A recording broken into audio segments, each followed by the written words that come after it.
onwards. He is off and looks to be out of it too. Vettel came across to cover Verstappen, and he had no idea that Raikkonen had had such an incredible start. Got damage. Oh.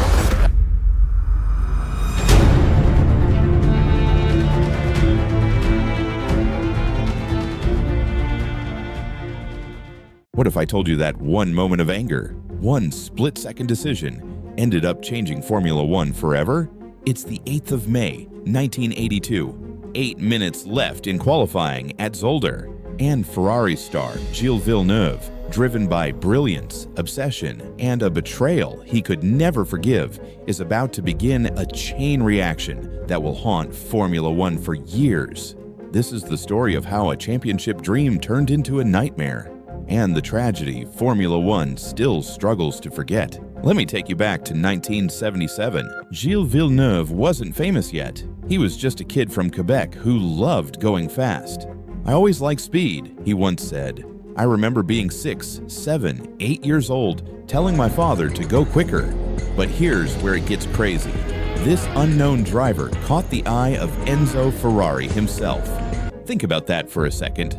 The most legendary team boss in racing history, betting everything on a rookie who'd never even competed in F2 or F3. Why? Because at a small race in 1976, Gilles embarrassed actual F1 drivers. In their own backyard, McLaren invited him to the 1977 British Grand Prix, and during practice, he kept spinning out. But here's the thing, he never damaged the car, not once. That tells you everything you need to know about what kind of driver he was.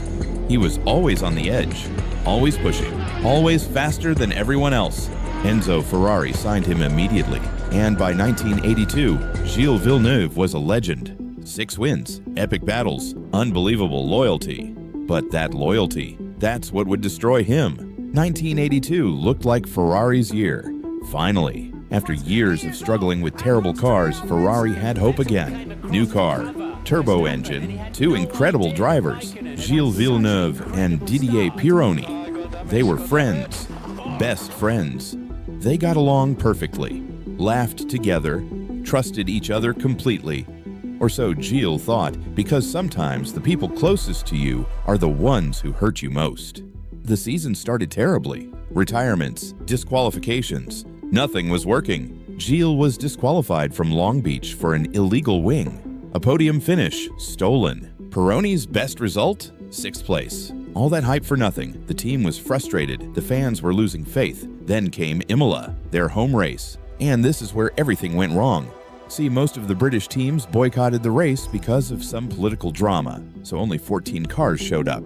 Both Renaults retired. Suddenly, Villeneuve and Pironi were running 1-2. Victory was locked in. Ferrari showed them a slow sign from the pit wall. The message was clear: hold position, bring it home. Villeneuve backed off. He thought they were just putting on a show for the fans. They swapped positions a few times. Then on the last lap, Villeneuve took the lead back.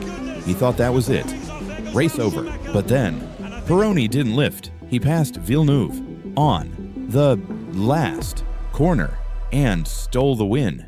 Gilles was furious. When he got out of the car, witnesses said they'd never seen him so angry. He wouldn't even look at Pironi on the podium. "I felt an enormous betrayal," he later said, "from someone I thought was a friend." Gilles had given up a championship in 1979 to be a loyal teammate. And this is how Ferrari repaid him. He declared war. "I'm not going to speak to him again, ever." Those would be prophetic words. 2 weeks later, Zolder, Belgium. Gilles Villeneuve still hadn't forgiven Pironi, making it worse. The Ferrari team seemed to favor Pironi now. Gilles felt like an outsider in his own team. He had to prove he was still number 1. Qualifying was intense. Pironi set a lap time just 0.1 seconds faster than Gilles. Gilles was already told to pit. His tires were worn out. There was no point in another flying lap. But Gilles didn't pit. He was determined to beat Pironi at any cost. He flew toward the fast Butte corner at over 125 miles per hour. Then he saw Jochen Mass ahead. Mass was going less than 60 miles per hour. The speed difference was staggering. Gilles had a split second to decide. Brake, go left, go right. He chose wrong. His front wheel hit Mass's rear wheel. The Ferrari launched into the air. It flipped once, twice, 3 times. The car disintegrated. Pieces flew everywhere. But when the marshals arrived at the wreckage, they found something terrifying. Gilles wasn't in the car. The seat had been ripped out. With Gilles still strapped to it, he'd been thrown 50 meters from the car into the safety barriers. Without his helmet, drivers John Watson and Derek Warwick pulled him from the fencing. His face was blue. A doctor arrived in 35 seconds. Gilles had a pulse, but he wasn't breathing. They intubated him, rushed him to the hospital, and here's the crazy part. Qualifying resumed, right there, with debris still on the track. Can you imagine that happening today?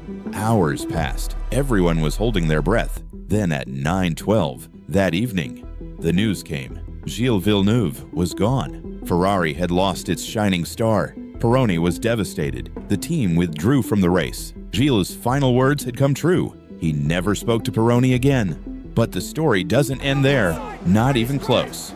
4 races later, Montreal, Canada, Gilles' home country, the place where they'd renamed the circuit in his honor just days after his death. Pironi takes pole position. He's trying to honor his fallen friend, trying to win the championship for both of them. But when the lights go out, his car stalls. The worst possible scenario. The rest of the field gates toward him at full speed. Ricardo Paletti, a 23-year-old rookie making his debut season, is in the slipstream of another car. He can't see Pironi through the spray and chaos. No time to react. He crashes into the back of the Ferrari at 110 miles per hour. Then the car bursts into flames. Pironi jumps out and runs to help. Marshals battle the fire for 25 minutes. They finally extract Paletti, rush him to the hospital, but it's too late. Ricardo Paletti is dead. That's 2 drivers in 2 months, both connected to Pironi. People started wondering, was there a curse? Because what happened next defies belief. August 7th, 1982, Germany. Pironi is leading the championship. It's raining heavily. Visibility is almost 0. Pironi has the fastest lap. He doesn't need to go out again, but he wants to test new rain tires, just like Gilles would have done. He sets incredible lap times. On his 5th lap, he's flying through the spray. Derek Daly is ahead. Daly moves right to pass Alain Prost. Pironi thinks Daly is letting him through. He accelerates, but Prost is going much slower than expected. In a split second, Pironi's front wheel hits Prost's rear wheel. Just like Gilles, the Ferrari launches into the air, flips, crashes front first. Formula One stops again. Nelson Piquet jumps out of his car to help. Prost runs over. The medical team works for 30 minutes to extract Pironi. His legs are shattered, multiple fractures. Doctors fight to save his right leg. He survives, but his F1 career is over. 3 drivers, 4 months, all connected to that one betrayal at Imola. But the curse still wasn't done with Pironi. Pironi recovered. 30 surgeries, 4 years to walk again. He couldn't race F1 anymore. So in 1987, he turned to powerboat racing.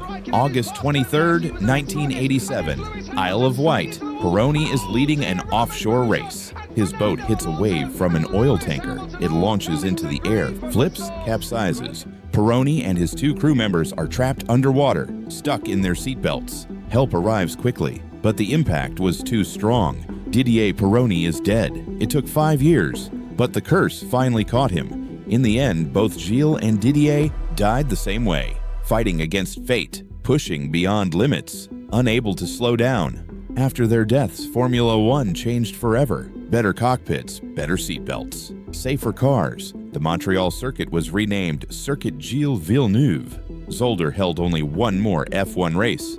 And in that final race, the winner drove a Ferrari with number 27, Gilles' number.